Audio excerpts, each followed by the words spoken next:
léegi dañoo ñëwoon fii tey pour jàppale pèlerins yi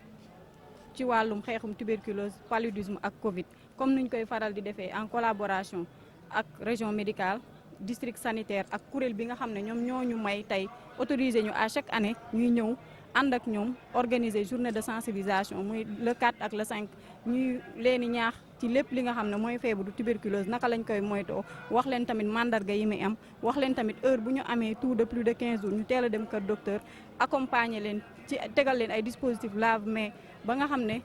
dinañ leen ñaaxaale en même temps ci Covid 19 bi nga xam ne mi ngi continuer toujours di law ci suñu réew ak tamit paludisme ndax récemment rek plan international mooy ki nga xam ne moom moo gagné distribution Milda yi ci Sénégal bu yàggut maye nañ ay moustiquaires li ñu bëgg nag mooy ñu atteindre 80% taux d'utilisation des moustiquaires loolu moo waraloon tey ñu teew fi di sant di gërëm kuréel gi nga xam ne ñoom ñoo ñu may ouverture bi nga xam ne mën nañ ñëw ànd ak ñoom pour mën a sensibiliser pèlerins yi ci ñetti maladies yi bu loolu weesoo bëggoon nañ tamit population bi comme niñ koy faral di defee ci wàllum xeexum tuberculose ndax am nañ fi fukki OCB ak benn yoo xam ne toujours ñi ngi ànd ak ñun ci xeexum wàllum tuberculose di dugg ci kër yi di sensibiliser nit ñi mais loolu doyul parce que tey si tey di nga fi gis waa Kaolack di nga fi gis waa Dakar di nga fi gis waa Fouta di nga fi gis ñëpp kon occasion la ñu ànd ak ñoom sensibiliser leen mais su loolu weesoo tamit ñu waxaat leen tamit ndax am na beneen barrière bu ñuy wax les barrières liées à l'accès aux services de santé parce que ñun suñu mbokk jigéen yu si bëri dañuy am ay gàllankoor seen biir kër dañuy feebar war a dem kër docteur seen borom kër duñ leen bàyyi duñu am consentement conjugal te loolu day bokk ci li nga xam ne day wëy di lawal feebaru tuberculose bu dee moom nga am te ba pare amoo sa ndigalu jëkkër pour teel a dem kër docteur nga toog fa di wàlle rek li ñuy wax chaîne de transmission bi di gën a yokku loolu tamit bokkoon na ci li nga xam ne bëggoon nañ ko sensibiliser nit ñi ñaax leen ba nga xam ne borom kër yi bu ñu delloo seen biir kër yi dinañ. Alors, avant de commencer, je vais tenir à remercier Plan International pour nous avoir conviés à cette importante activité qui est l'occasion pour nous, comme nous le faisons lors des grands événements religieux, de sensibiliser les pèlerins sur toutes les questions liées à la tuberculose.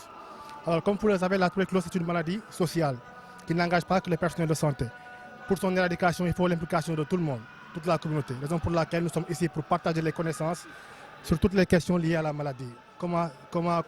elle se transmet, qu'est-ce que c'est que la tuberculose, comment elle se manifeste, quels sont les signes évocateurs de la maladie, comment elle se traite et comment l'éviter. Raison pour laquelle nous sommes là également afin de partager toutes les informations par rapport à la maladie. En fait, nous avons l'habitude de le faire. C'est comme lors de tous les grands événements religieux. C'est l'occasion pour nous de sensibiliser toute la communauté. Comme je viens de le dire, c'est une maladie sociale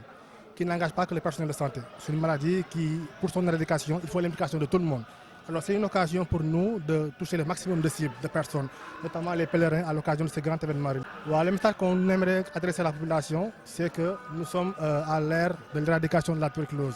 Nous avons besoin vraiment de l'implication de toute la communauté. La tuberculose est une maladie qui se transmet, qui est curable,